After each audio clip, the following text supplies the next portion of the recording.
The much-anticipated UK version of Alone has arrived, following the same old rules. No script, no cameraman. The last person standing can walk away with $1 million prize, provided they carry only 10 specific tools. They must build shelters to withstand the cold and forage in territories of black bears and gray wolves. 11 young men and women were dropped on the banks of the Mackenzie River within the Arctic Circle. Contestant Louis, upon landing, he arrived confident of victory, hoping to claim the $1 million prize. However, city dwellers like him can hardly fathom the harshness of the wilderness. He quickly became exhausted and sweaty. Intending to stop for a drink of water, he only found murky mud that was too foul to drink. Next up is a stunning beauty, clearly bewildered upon arriving in the wilderness. It took her a while to face reality. Naomi, a designer from Paris, although a regular in the fashion industry, loves outdoor sports and spends time in the wild every year. She is well aware of the 4 essentials of survival, with safety always being her priority. Thus, she decided to first find a place to build a shelter. However, not long into the jungle, she discovered bear tracks and saw trees tossed around, instilling an inexplicable panic in her. Wondering about the size of the creature causing such destruction, she quickly lifted her axe for courage, moving forward as silently as possible. After finally finding a suitable clearing, strange noises from afar made Naomi flee without hesitation. She wanted to take a moment to drink water, but instead found fresh tracks and saw a moose bathing. Her breathing quickened. Securing the moose would have meant an easy victory, but with only an axe, she could not attempt it, and had to watch the protein source disappear. The next to appear should be a tough contender, radiating confidence and wisdom. 49-year-old Mike, a lumberjack. Unlike other contestants who rushed in recklessly, he explored the terrain with specific goals and plans, quickly finding a sheltered and sunny spot. To avoid predatory animals, Mike planned to build a stilted cabin, given the abundant wood here. Fucking nailed myself. Fucking hell, man, it's bleeding now. Unfortunately, he accidentally cut himself while chopping wood. Judging by the size of the wound, stitches seemed necessary. Mike immediately called for a rescue, prompting the off-duty plane to take off again. As confident as he was earlier, he was now equally disheveled. The doctor quickly stitched up Mike's wound, but contrary to expectations that he could continue, he withdrew from the competition. Initially thought to be a survival expert, he ended his game in less than 4 hours, earning the title of fastest man to quit in the history of Alone, bewildering both the audience and the producers. Only a female substitute could be sent temporarily. With only a few hours left until nightfall, she had to quickly build a shelter to hide herself, not wanting to be attacked by a black bear at night. Contestant Eva had just landed when she discovered a huge footprint. Before she could guess the animal, a bear cub's cry sounded nearby. Eva trembled with fear, but fortunately, the crew was close by and chased away the black bear. This area is home not only to black bears, but also cougars and wolves. After hearing the crew's introduction, Eva felt a chill down her spine. Next up was Keon, a young man who had lived in a big city for 19 years. This was his first time in such wild terrain. He wandered around curiously all day and only thought of setting up a tent as it got late. Naively, he pitched his tent by the shore, unaware that wild animals come to the lake at night to drink. Keon's survival knowledge came solely from online survival experts. Compared to Keon's reckless actions, Louis was much more cautious. He found a clearing deep in the forest and built a temporary shelter against a large tree, starting a fire in front of the campsite. Now having water, fire, and shelter, he only needed food to be far ahead of the other contestants. He kept exploring deeper into the forest, hoping to catch some grouse for soup. Longtime fans might know that contestants using bows get a buff, increasing their chances of securing protein. Spotting his prey, Louis quietly approached, and, as a plump duck came into range, he released the bowstring without hesitation. However, the arrowhead broke in two, and the duck flew away.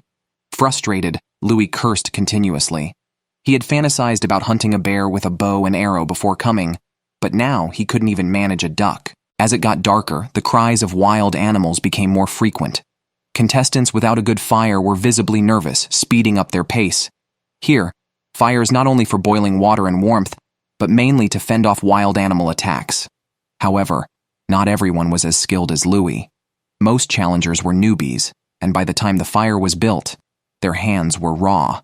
Ava, who encountered a black bear upon landing, didn't even pass this challenge and looked utterly hopeless. The wild night was far more terrifying than she had imagined. After nightfall, nearby wolf packs began howling, their roars echoing through the forest. Contestants with tents were somewhat better off, while those without shivered and instinctively grabbed their weapons. Finally, it was the second day. All contestants had survived the tough first night, though Naomi looked particularly pale, likely frightened by the black bear. Though it seemed she would move and rebuild elsewhere, she decided to reconstruct a wooden shelter. As she busied herself, the roar of a wild beast sounded not far away. Despite claiming she wasn't afraid, her speed of work noticeably increased. Soon, an A-frame structure was completed, showing she indeed had some skills. Eva still hadn't started a fire, afraid to drink directly from the lake's dirty water. She had been dehydrated for over 24 hours. If she couldn't drink fresh water today, she would have to withdraw in tears. Relying on her strong willpower, after struggling for 2 hours, she finally got the fire going. Survival challenge. Day 3. Early in the morning, Louis was ambushed by the riverside, waiting for the ducks that flew away yesterday to return. He has been brooding over not having roasted duck to eat. However, hunger made him face reality. He had no choice but to clean the cattails by the shore, then took them back to camp to boil. Though they smelled like mashed potatoes, they were hard to swallow, tasting like a stinky ditch, assaulting his senses. It seemed only protein was suitable for him. Louis took his bow and arrows and headed out again, this time aiming for a squirrel he had seen in the forest while gathering firewood. It didn't take long before he heard the squirrel and saw it basking in the sun. After adjusting his breathing, he shot an arrow, hitting the target accurately. However, the squirrel got stuck in a tree. Between climbing and cutting the tree, Louis chose the simplest method. As the tree fell, the squirrel was flung out, but despite searching nearby, Louis couldn't find it. The meat escaped his grasp again, nearly causing him to die of frustration. Meanwhile, after spending a terrifying night in the jungle, everyone realized the importance of a sturdy shelter. They all busied themselves building permanent shelters. Elise's progress was not smooth. Her structure swayed with the wind and could not be stabilized. Frustrated, she complained to the camera that the skills taught by the teacher were useless and planned to demand a refund of her tuition when she returned home. At the same time, Kian was looking for a new campsite after being harassed by a black bear all night, which left behind something that looked appetizing. However, Kian, too scared to eat it, quickly left for a more open area to settle down. He began to chop trees to build a shelter, but was so exhausted after felling just one tree that he collapsed.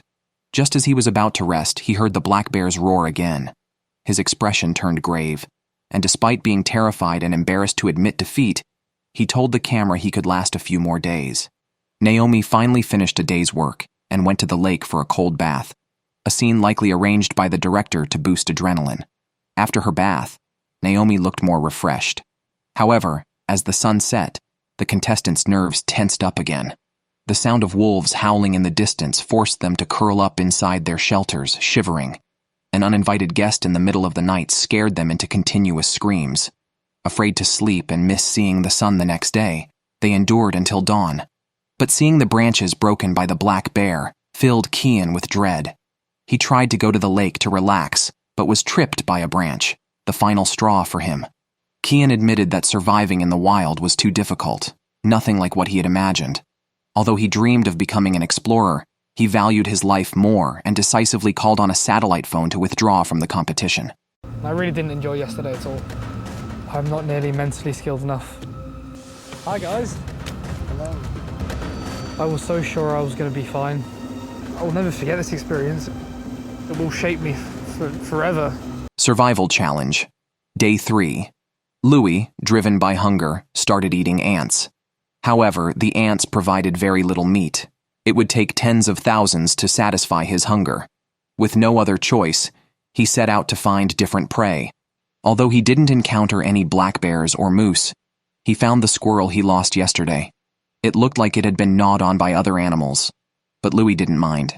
He thought that as long as it was cooked thoroughly, it would be fine.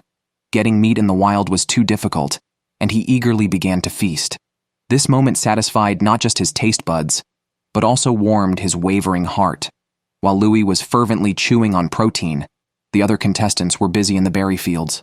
Naomi peeled the berries she gathered before carefully putting them in her mouth, maintaining her elegance even in survival mode. This made Javed seem quite rough. He picked berries indiscriminately, not sparing even the leaves, and packed everything to take with him. But how long can one last on berries alone? Protein is king here, a fact Eva clearly understood. She took out her cherished fishing net to catch fish, although the net looked disposable. Naomi was even more remarkable. Instead of using a fishing net, she chose to weave her own. Initially thought to be a novice, she proved to be a hidden survival expert with her durable and finely made net. The next contestant, Alan, came with years of forestry management experience and a profound knowledge of various plants. He knew that berries did not provide much energy and that collecting them was a waste of effort. His target was clover, which could relieve greasiness and provide a feeling of fullness. Alan had a happy family of 4, but his daughter's illness had drained all their resources. This challenge was a great opportunity for him. Winning the prize money could change their situation. Determined, Alan continued to collect berries, soon finding bear dung with steam still rising from it, a clear sign that the bear was nearby. Alan's face turned pale instantly. Survival challenge. Day 5. After eating the last piece of squirrel meat, Louis finally started chopping trees to build something serious. His plan was to construct a sturdy, safe fortress before winter, preparing for future bear hunting. His careful selection of materials and attention to detail showed his dedication, though his building skills were lacking. A gentle breeze was enough to collapse the wooden walls. After laboring hard all day, his morale was shattered. Despite his frustration, considering the $1 million prize, he had to keep working. But before he could adjust his mood, the wooden walls collapsed again. Completely disheartened, Louis, having exhausted himself with a day's hard labor and the small amount of meat already eaten, took out a treasured squirrel head and some rotten vegetable leaves to make a soup. He ate very carefully, knowing he didn't know when his next meal would be, even gnawing the head into a specimen. Although Naomi had finished her fishing net, she hadn't caught any fish in several days. Desperately needing protein, she finally gathered the courage to enter the jungle. However, she didn't go far before a foul smell hit her, and she discovered the carcass of an animal, indicating the presence of predators nearby. Naomi quickly left the jungle. At night, hearing howls in the distance, her fear intensified, a common concern for all contestants, as you never know when a predator might arrive at your bed. Laura was so frightened that she didn't dare close her eyes all night, especially since her tent offered no protection. She is a kayaking enthusiast with excellent physical fitness and had once impressively kayaked across the Atlantic with her team. However, her survival skills were lacking, to the point where she couldn't even construct a simple A-frame. Fortunately, she remembered some physics from school and realized that triangles are the most stable shape, which finally allowed her to complete this challenging project. At that moment, she needed to cry deeply to let the audience know how difficult survival was. By day 6, Alan's fishing net was still incomplete, and he was physically exhausted from 2 days of weaving. Since Tom started eating fish, his confidence had inflated. He spent his days fishing by the river. However, whether the fish had become cunning or there was a problem with his technique, the fish would escape just as he pulled them to the bank, much like Eva, who couldn't understand why her net caught no fish, until she found a giant skull on her way back and realized that something had been stealing the fish. As time progressed to day 8, Alice was drying her pants, convinced that drinking more hot water was definitely right since she couldn't find other food. Meanwhile, Laura saw no change. Even the shelter she started a few days ago was still just a bare tripod. With poor shelter construction and no food, she spent her days crying in her tent, making one wonder why she was here at all. Eventually, Laura voluntarily pulled out a satellite phone and officially quit the challenge. By day 9, 8 contestants remained. Recently, Tom consistently returned empty-handed from fishing, suspecting there was something wrong with his fake bait. He caught a dragonfly to test as a new bait, which surprisingly worked well. Fish competed to bite, but just as he was about to pull them out, they escaped, almost causing Tom to faint. Fortunately, the new bait proved effective, and he kept casting his line. At the moment the sun rose, a strong tug on the line came. Learning from his previous mistake, Tom didn't just lift the rod, but ran to the shore with the fishing line. As the fish escaped the hook, he quickly grabbed a hammer and rushed up, completely disabling the fish with a few hits. Satisfied with a week's meal in hand, Tom showed off in front of the camera. Good ingredients only needed simple cooking to become a delicious dish, and Tom eagerly devoured his meal, feeling revitalized. Louis, meanwhile, was busy building a shelter, but still made time each day to go out with his bow and arrows in search of protein. It was only today, seeing a flock of geese fly by, that he realized his time was running out. With colder weather, fish would move to deeper waters, making fishing harder. He quickly took out his long-stored squirrel innards and started his fishing endeavor. Compared to other contestants' fishing rods, Louis' was clearly more advanced. Paired with the foul-smelling bait, he should have had a good catch. But before he could finish his thought, a fish bit the hook. He frantically pulled the line back. Just as the fish was about to land, it escaped the hook, leaving Louis cursing nonstop. Since encountering a black bear by the river, Alan has lost interest in fishing. He now searches the forest daily, hoping to catch a bear for meat. His method is crude, setting up large spring traps on the paths often used by the bears. He also targets squirrels, placing dozens of snares near their burrows, significantly increasing his protein capture rate. Meanwhile, Elise has finished building the shelter and is now focused on making tools and finding food. Confident in her fishing skills and with it being the spawning season in Canada, she is ready to roast fish freely, though she hasn't accounted for the wind speed and direction, causing her to hook her thigh. After adjusting, she casts again, continuing throughout the day without a single bite. After fishing for over 20 years, she has never experienced such failure and sits down dejected, questioning her life. At the same time, Naomi sits by the river, contemplating whether to give up the challenge. Having relied on berries since her arrival and never having seen protein, the berry supply near camp is dwindling. Without finding other food sources, she doubts how much longer she can last. Eva, who has been a vegetarian for 5 years and is always grateful, stares at a duck caught in a net by the shore for 3 hours. Overcome with guilt as she gazes at the dead duck, saliva drips from her mouth. She then astounds everyone by skillfully gutting and cleaning the duck, proving her expertise. With simple cooking, she turns the duck into a delicious meal without any additives, relishing the rich, meaty taste that revitalizes her. On another note, after 9 days, Pip finally has a makeshift wooden shelter in the wilderness. Although it's not perfect, it's a shelter. Having never seen protein, she spots a partridge in a tree and quickly sets up a primitive bird trap with berries as bait at the base of a large tree. Whether she catches anything depends on the effectiveness of the trap. Louis, having stayed indoors to improve his fishing gear after a previous mishap, prays before heading to the river. His blessed fishing rod works wonders, quickly attracting a fish. He patiently plays with the fish before swiftly landing it. Elated by securing a week's worth of food, he lets out a triumphant yell. The camera then cuts to a delicious roasted fish, golden and sizzling. From this moment, Louis declares he's taking over the competition. In stark contrast, Naomi, who has caught nothing with her spear net, resorts to roasting wild grass seeds for a semblance of flavor, enduring a barbecue-like taste from the harsh seeds. By day 10, a weakened Pip checks her bird trap early in the morning only to find the bait gone without triggering the trap. Despite the abundance of partridges that even venture into her camp searching for food, she fails to catch any. Alan isn't faring much better either. His hunting traps have caught nothing, and he fears he might starve if he waits any longer. Consequently, he decides to try his luck by the river.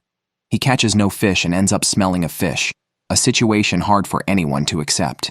Meanwhile, good news comes from the opposite riverbank. After a day of casting, Elise finally catches a fish just before dark. Despite the chaotic struggle, she manages to pull the fish ashore. Although small, Elise is very happy with her catch. On the 11th day, Alan arrives at the riverbank before dawn, thinking the morning might be more fruitful for catching some protein. Before he can finish his thought, a fish bites. Alan excitedly lands the fish after a frantic struggle. Seeing the fish still struggling, he swiftly kills it with a knife. After more than 10 days, he can finally eat meat. He quickly returns to camp to start cooking, and soon the aroma of meat fills the wilderness, making it impossible for Alan to wait. He starts eating the undercooked fish head right away. Naomi, on the other hand, has not seen any protein because her foraging skills are nearly non-existent. Her only hope is the spear net in the river.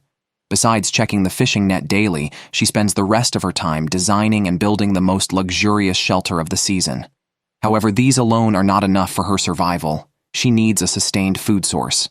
So today she sits by the riverbank praying for a long time before cautiously going to check the net.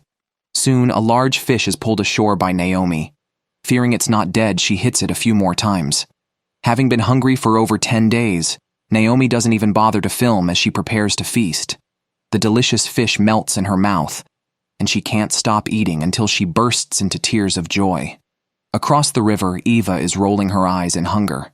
Since her last meal of roasted duck, her net has caught nothing. Just as she considers quitting, she remembers the production team's reminder that besides fish, there are shellfish in the river. She decides to try her luck in the river. Surprisingly, she quickly makes a catch, but it turns out to be an empty shell. Nonetheless, this gives Eva great confidence that persistence will pay off. However, as the sun sets and her bottom gets soaked from sitting in the river, she hasn't touched a single edible shellfish. By the 12th day, Javed reappears after a few days missing. He has been roaming the forest, hoping to find a black bear's den. Unfortunately, he only finds small caves and, seeing no hope of hunting bears, he resorts to targeting smaller animals. While setting traps, a partridge suddenly appears nearby. Not wanting to miss this chance for protein, Javed grabs a stick and charges. But in the next second, he misses the partridge and almost blinds himself. What bad luck. Elise isn't doing much better. She feels close to starving. So far, she has only eaten one small fish and her body is at its limit. Moreover, her once prideful fishing skills seem to fail here. If things continue like this, she might have to quit the challenge. But unwilling to give up, she returns to the riverbank in the evening to check her fishing net. If she catches nothing, she'll have to go home. However, what she sees next is unbelievable. A bright, large fish hangs from the spear net, enough to last her a week.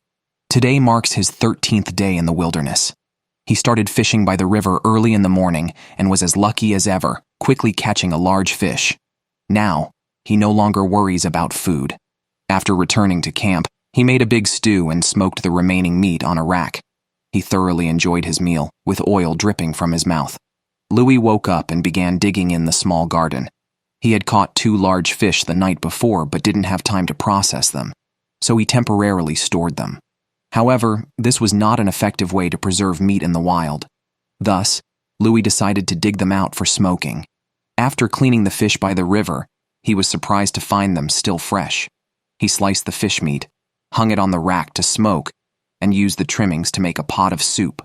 What was meant to be survival in the wild turned into a vacation, with delicious fish that was hard to stop eating, especially the fins, which burst deliciously in his mouth.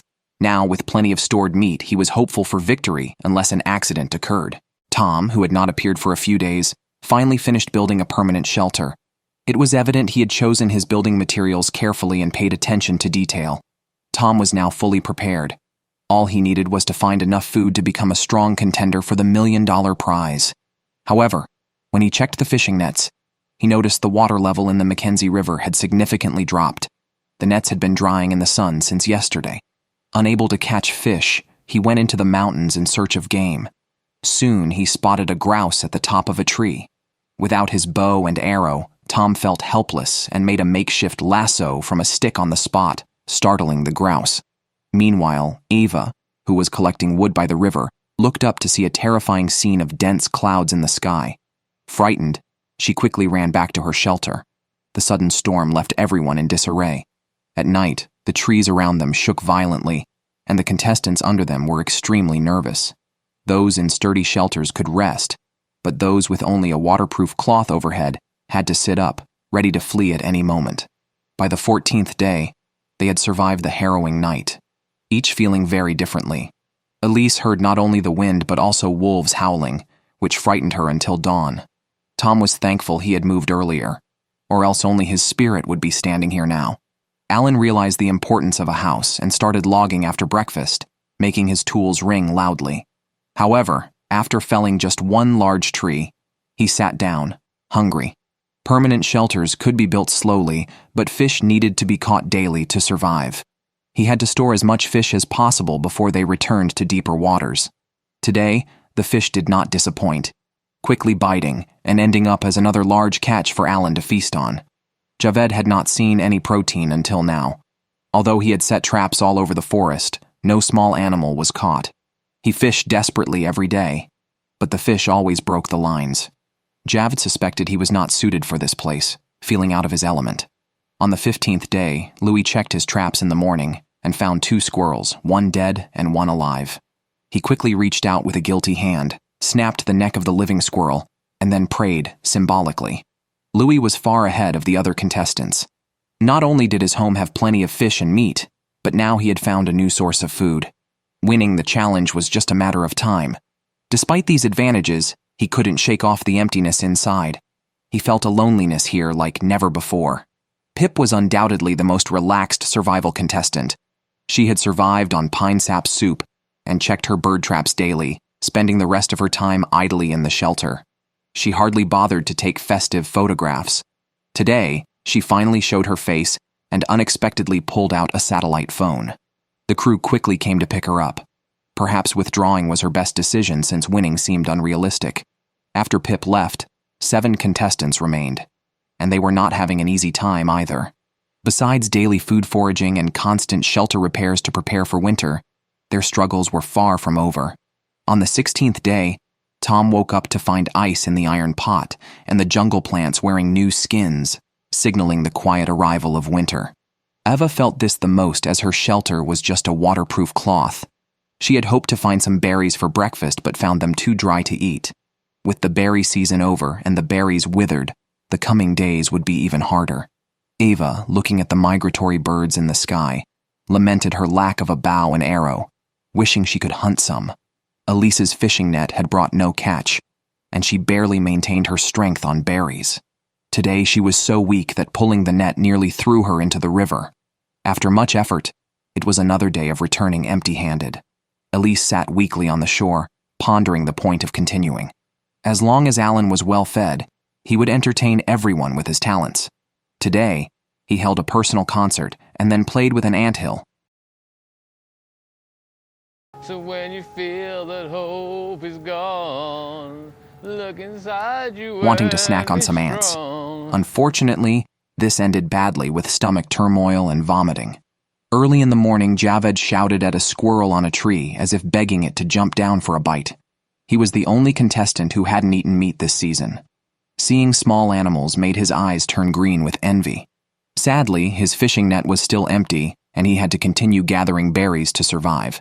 After eating, he even developed an allergic reaction with red bumps covering his back. Looking at his shrinking chest muscles and much thinner legs, thoughts of quitting started to sprout. By the 17th day of the survival challenge, his foraging had been fruitless. He dug into his stored food for a hearty meal. Among the remaining 7, Louis was the most comfortable. Not only did he have a luxurious wooden shelter, but he also had plenty of food. As long as he didn't overthink and withdraw, winning the prize money was certain. After a good meal, Louis continued to work, clearing the messy branches at the entrance, which gradually opened up the view, upgrading his shelter to a lake view. He even crafted a nameplate with his family's names and wanted to attach his girlfriend's photo but couldn't bear to let it go. Looking at their photo together made his eyes tear up. Now, he just wanted to return to her side. After taking out the satellite phone, he was torn between the prize money and going back to his girlfriend. The emotionally empty Louis ultimately chose the latter and withdrew from the challenge. A promising contender for the championship, he left because of his loneliness. In the end, he packed up the leftover food and skins he had gathered, his achievements from the days past, and the only gift he could bring back to his girlfriend. Alan and Louis have completely different attitudes towards life. Alan thinks about how to get more food every day. Whenever he has free time, he goes to the river to fish. As the water level in the lake continues to drop, he starts eyeing the mussels inside. However, the temperature has now dropped below freezing, causing Alan to shiver from the cold. To his further frustration, after fumbling in the water for most of the day, he only finds a few empty mussel shells. Unfortunately, his bad luck doesn't end there. Alan cuts his foot on a mussel shell. He wonders if this foreshadows his impending downfall. Meanwhile, apart from not finding food, everything else is normal for Naomi. She continues to build infrastructure while hungry, has insulated her shelter, and is even setting up a fireplace indoors. This way, she won't be cold even if she lies naked in the house. As someone who has been hungry for half a month, Tom is still doing quite well. Today, he finally finds some high-quality ingredients. However, to catch them, he needs to set up a few mousetraps using 2 sticks for support and a large stone on top, creating a deadfall trap. If a rat merely touches it, it will be instantly crushed. Now, he just prays for delivery to come. As the weather gets colder, the fish swim to deeper parts of the water. Elise hasn't caught any fish in the past few days. Her only hope lies in the river's gill nets. The good news is the nets are still there. The bad news is a beaver has stolen the fish and even chewed her fishing rod to bits. Faced with such a dire situation, the strong-willed Elise can't help but cry. On the 20th day of hunger, Elise is stuck to her bed, surviving on the thought of eating pizza and burgers. The rat party continues at Tom's camp, and everyone is enduring hunger, hoping to outlast the other contestants.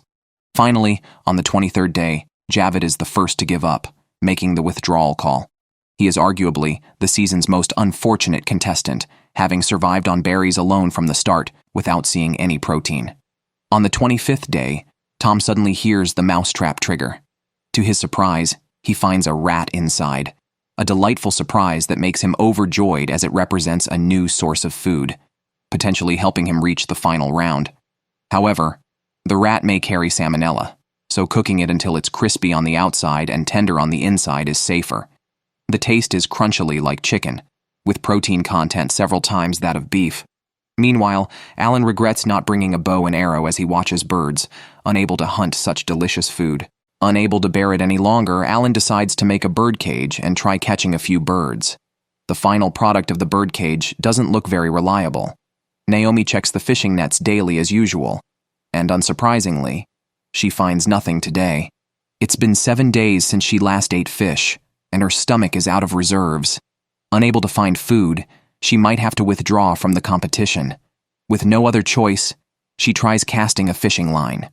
Standing in the cold wind for a long time, she finally gets a fish to bite, but it ends in vain, infuriating Naomi. She ends up sitting by the river, crying. Today is her son's birthday. She can endure hunger, cold, and loneliness, but not being away from her son. Looking at his photo, her longing surges like a tide. She wishes she could fly to her son right away. However, too many contestants withdraw after looking at photos each season. To see her son every day, Naomi specially made a photo frame and hung it in a prominent place in her shelter. Day 26 arrives. Tom starts his day fishing again, but the fish escapes before he can pull it out. This frustrates him, and he curses while casting his line. The river is full of fish, but they are challenging to catch. Tom continues casting for over an hour, and finally sees a glimmer of hope, but the fish slips off the hook before he can land it. Watching his much-needed protein escape again, Tom is infuriated to the point of nearly collapsing on the spot. Alan's luck isn't any better. His much-anticipated bird cage has been triggered, but it's empty. This almost drives him to quit, as he hasn't had any protein for days and must resort to his stored food. Now, while everyone is starving, he is the only one full, thinking of his wife. Eva is the most unfortunate of all the contestants. Other than a duck she found at the beginning, she hasn't had any protein since. Craving roasted chicken legs, she decisively uses her satellite phone, and the production team quickly brings her home. After Eva leaves, all contestants receive a text from the production team congratulating them on making it to the final 4. Day 27 brings Naomi to check her fishing nets as usual, without any expectation. However, when she pulls up the net, she can hardly believe her eyes. The sudden catch of a 5-pound fish makes her believe the championship is within reach. She quickly cleans the fish, fries 2 pieces until golden brown on both sides, and begins to eat eagerly. Tom, who fishes every day, injures his wrist due to a mistake and can only set traps in the forest, hoping to catch some rabbit meat. The trap has been triggered, but it only catches the leg of the prey. Had it caught the head, it would have been a different story. After checking all the traps with no catch, Tom feels helpless. If he loses all sources of food, he might have to quit due to hunger. On day 28, Alan is dizzy from hunger since eating his stored fish. He hasn't found any food since, and both his body and spirit are on the verge of collapse. His only hope now is the traps in the forest. He decides to gamble with fate. If he catches something, he'll stay. If not, he'll quit. After checking over a dozen traps and finding nothing, Alan accepts his fate. Realizing that the signs are clear, he no longer sees any reason to continue and uses his satellite phone to leave. It's regrettable since Alan had the most food and the best shelter early on. Had he not focused so much on hunting and neglected fishing, he might have had a shot at winning. Now, even the most favored contestant can no longer endure. Day 29, early morning. Elise checks her fishing nets and finds nothing. She decides to search the jungle for food. Before leaving, she applies camouflage makeup to give herself a combat buff. Unfortunately, nearby traps are empty. She ventures deeper into the forest, hoping to find some food. While walking, she gets lost. The surroundings all look the same, and hunger and fatigue have clouded her thinking. She wanders in circles in the jungle. After much difficulty, she encounters one of her earlier traps, which eventually leads her back to camp. It was a tough experience. She almost got lost for good, which scares her when she thinks back on it. Day 30. Tom's emotions are stable, though he has lost so much weight that his pants no longer fit. Naomi, having her period, is very emotional and cries almost daily. Only Elise continues to tirelessly search for food, setting traps in the jungle. Day 31. Naomi's mental state collapses completely. Suffering from mild depression and having been alone in the wilderness for so long, she can no longer suppress her pessimistic and irritable mood. She quickly loses interest in the $1 million prize. Going home to see her son becomes her only fixation. It's a pity since she had the perfect shelter this season and had just enjoyed delicious grilled fish. She was close to winning but chose to quit at this critical moment. Day 32. Tom has a breakthrough and catches a giant barracuda, almost certainly securing the championship title. Elise, however, can only lie in bed, surviving on the brink of starvation. Day 33. Elise wakes up feeling very unwell. She experiences weakness, rapid heartbeat, and dizziness. Realizing that continuing could cause irreversible damage, she decisively uses her satellite phone. She has survived by enduring hunger until now, and her perseverance is commendable. The production team should indeed award her a prize for her willpower. Day 34. While collecting firewood, Tom suddenly receives a call from the production team informing him that he has won the championship. Shut up. What? No. Oh my god. Oh, I'm shocked. I can't believe it. I just won 100 grand. It's my ticket out of here. We're going home.